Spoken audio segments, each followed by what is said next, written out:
Latest updates ఎప్పటికప్పుడు పొందడానికి Big TV WhatsApp channel follow అవ్వండి. లింక్ డిస్క్రిప్షన్ లో ఉంది.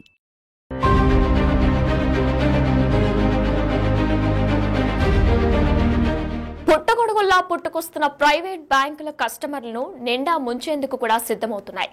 తాము మోసపోయిన విషయం తెలిసినా అదే మోసం ద్వారా అమాయకులను బలి చేశారో బ్యాంకు సిబ్బంది.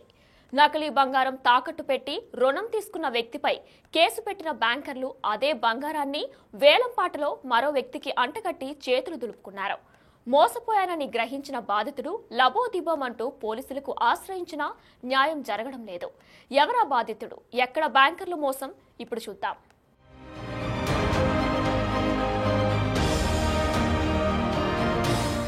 భద్రాద్రి కొత్తగూడెం జిల్లా మణుగూరులోని ఒక ప్రైవేటు బ్యాంకులో సుమారు 200 గ్రాముల బంగారం కుదువబెట్టి 13 లక్షల రుణం తీసుకున్నారు కొందరు వ్యక్తులు.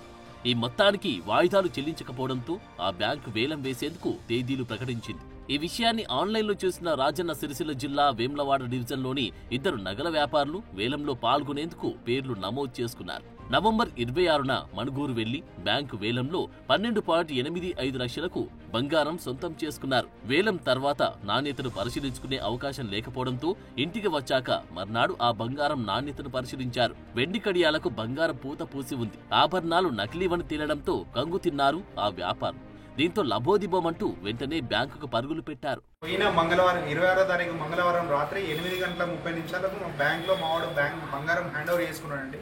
చేసుకొని ఇక్కడ నుంచి బయలుదేరి వేములవాడకు రావడానికి మార్నింగ్ 8 o'clock అయింది బై బస్సు. వచ్చి అక్కడ వాడి షాప్లో కట్ చేసుకొని తెలుసుకున్న తర్వాత ఇమ్మీడియట్గా ఇట్లా సిల్వర్ అని ఫైండ్ అవుట్ అయిన తర్వాత ఇమ్మీడియట్గా మాకు కాల్ చేసిండు. మాకు కాల్ చేసిన వెంటనే మేము వెహికల్ తీసుకొని ఇక్కడికి వచ్చినాం. మధ్యాహ్నం 3 గంటల వరకే వచ్చేసినాం. వచ్చి బ్యాంక్ వాళ్ళని అడిగితే వాళ్ళ నుంచి నో రెస్పాన్స్. వాళ్ళు ఏమంటున్నారంటే మా దగ్గర నుంచి వన్స్ బయటకు వెళ్ళిన తర్వాత మాకేం సంబంధం లేదు, మీరు ఏమైనా ఉంటే ఇక్కడనే చెక్ చేసుకోవాలి అంటున్నారు. కానీ మేము అంటున్న విషయం ఏంటంటే మేము తీసుకున్న ఆర్నమెంట్ ఏదైతే ఉందో అది ఏ ఒక్కటి కూడా మేము ఐటమ్ కరిగించలేదు, జస్ట్ కట్ చేసిన మాత్రమే. ఈ కట్ చేయడం కూడా మాకు ఇక్కడ సాధ్యం కాదు, కంపల్సరీ మా షాప్కి వెళ్తేనే అవుతుంది. అక్కడ కట్ చేసుకుని చూసుకున్న తర్వాత ఇందులో సిల్వర్ ఉంది, మీ లోపల సిల్వర్ పెట్టి మీదికి వెళ్ళి బంగారం తొడిగేసి చేశారు. ఇంత పక్కగా వేసి దాన్ని ఎవరు కూడా మా షాప్కి వెళ్తే తప్ప గుర్తించడం జరగదు. అలాంటి బ్యాంగిల్స్ని మేము తీసుకెళ్ళి అక్కడ కట్ చేసుకొని ఐడెంటిఫై చేసుకొని ఇక్కడ తీసుకొస్తే మీరు మా దగ్గర నుంచి తీసుకుపోయిన తర్వాత మాకు సంబంధం లేదని అంటున్నారు. మేము ప్రత్యేకంగా మరీ రిక్వెస్ట్గా అడుగుతున్నాం ఏంటి అని అంటే ఈ ఐటమ్స్ను మీరు మీ అప్లికేషన్స్తో చెక్ చేసుకోండి. చెక్ చేసుకున్న తర్వాత ఈచ్ అప్లికేషన్ ప్రకారం చెక్ చేసుకొని వెయిట్ టు వెయిట్ చెక్ చేసుకున్న తర్వాత మీరు మాకు ఆన్సర్ చేయండి. ఈ ఐటమ్స్ మీరు ఇచ్చినాయి అని అంటే మీరు ఇచ్చినాయి అన్నారు, ఒప్పుకున్నారు, ఓకే. కానీ వన్స్ బయటకు వెళ్ళిన తర్వాత మాకు సంబంధం లేదు అని అంటున్నారు. కానీ ఈ ఒక్క ఐటమ్ కూడా మేము గర్వకుండా యాజిటీస్గా పట్టుకొచ్చినాం. దీని వర్త్ 12,80,400 రూపాయలు కట్టినామండి బ్యాంక్లో త్రూ ఆర్టీజీఎస్. దీన్ని ఆన్లైన్లో పర్చేజ్ చేయడానికి మా వాడికి జిఎస్టీ లైసెన్స్ ఇట్లా అన్నీ ఉన్నాయి, అన్నిటికీ అనండి. అయితే బంగారంతో బ్యాంకు నుంచి బయటకు వెళ్లాక తమకు సంబంధం లేదని బ్యాంకు వారు సమాధానమివ్వగా బాధితులు అక్కడి పోలీసులను సంప్రదించారు. వీరి ఫిర్యాదు ఆధారంగా పోలీసులు విచారణ చేపట్టారు. ఆ ప్రైవేటు బ్యాంకులో గతంలో పనిచేసిన మేనేజర్, అప్రైజర్ కలిసి నకిలీ బంగారం కుదువ పెట్టి రుణం తీసుకున్నట్లు విచారణలో తేలింది. దీంతో పాటు మణుగూరులోని మరో 4 బ్యాంకుల్లో 5 సభ్యుల ముఠా బంగారు కడ్డీలు, బ్రాస్లెట్లు, గాజులు కుదువపెట్టి సుమారు 25 లక్షల వరకు రుణం తీసుకున్నట్లు పోలీసుల విచారణలో బయటపడింది. లక్షలాది రూపాయలు తీసుకుని నకిలీ బంగారం అంటగట్టిన బ్యాంకు వారు చేతులెత్తేయడంతో బాధితులు లబోదిబోమంటున్నారు. బ్యాంకులో ఉన్నంత మాత్రాన ఒరిజినల్ బంగారం కాదని, బంగారం వేలంలో దక్కించుకున్న తర్వాత తప్పనిసరిగా చెక్ చేసుకోవాల్సిన బాధ్యత వేలం పాడిన వ్యక్తులదేనని పోలీసులు అంటున్నారు. నకిలీ బంగారం తనఖా పెట్టుకుని అదే బంగారాన్ని అమాయకులకు అంటగట్టేందుకు యత్నించిన వారిపై చర్యలు తీసుకుంటామంటున్నారు పోలీసులు. ఏది ఏమైనా బంగారం కొనే ముందు 1కి 2 సార్లు ఎక్స్పర్ట్స్లతో చెక్ చేయించుకుంటే మంచిదంటున్నారు నిపుణులు. లోగడ అక్టోబర్ నెలలో ఇండెల్ బ్యాంక్ మేనేజర్ శ్రీనివాస్ అనే వ్యక్తి దరఖాస్తు చేయడం జరిగింది. వాళ్ళ బ్యాంకులో చిన్నబోయిన వంశీకృష్ణ మరియు పూజారి శ్రీనివాస్ అనే 2 వ్యక్తులు నకిలీ బంగారాభరణాలు, నకిలీ గోల్డ్ గాజులు పెట్టి సుమారు 7,50,000 రూపాయలు డబ్బును తీసుకున్నారని, తర్వాత వారు డబ్బు కట్టట్లేదని, తర్వాత వాళ్ళ కంపెనీ నుంచి ఆడిట్ టీం వచ్చి అట్టి గోల్డ్ ఆభరణాలు తనిఖీ చేయగా అవి నకిలీ అని తేలింది. సో దాని మీద వారు ఇచ్చిన దరఖాస్తు మేరకు మా దగ్గర కేసు నమోదు చేయడం జరిగింది.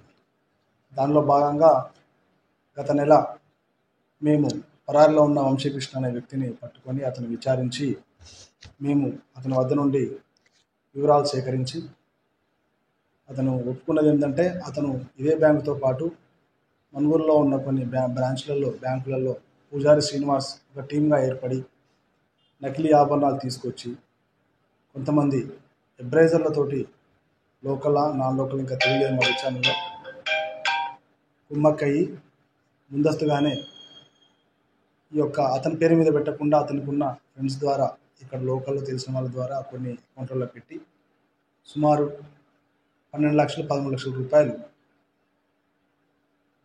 ఏయూ స్మాల్ ఫైనాన్స్ అనే బ్యాంక్ ఇప్పుడున్నది, ఇంతకుముందు అది ఫిన్కేర్ అనే ఒక సంస్థలో ఉండేది. దాని తర్వాత ఈ రెండు కూడా మెర్జ్ అయినాయి, పెట్టి తీసుకోవడం జరిగింది అని అతను వంశీకృష్ణ చెప్పగా మేము అంతా కూడా స్టేట్మెంట్ రాసుకొని ఈ యొక్క వివరాలు కూడా కన్సర్న్డ్ మేము ఫిన్కేర్ అనే సంస్థ వాళ్ళకి తెలియజేయడం జరిగింది.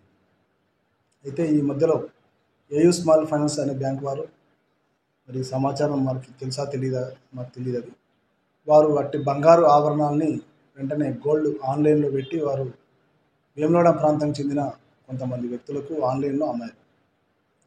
తర్వాత వారు అట్టి గోల్డ్ ఆభరణం తీసుకొని వారు అక్కడికి వెళ్ళిన తర్వాత వాళ్ళు అక్కడ కట్ చేసి చూడంగా లోపలంతా సిల్వర్ ఫేక్ అని చెప్పి వెంటనే వారు బ్రాంచ్ వద్ద దగ్గర రాగా వారు నిర్లక్ష్యంగా సమాధానం చెప్తే వారు మా దగ్గరికి రావడం జరిగింది.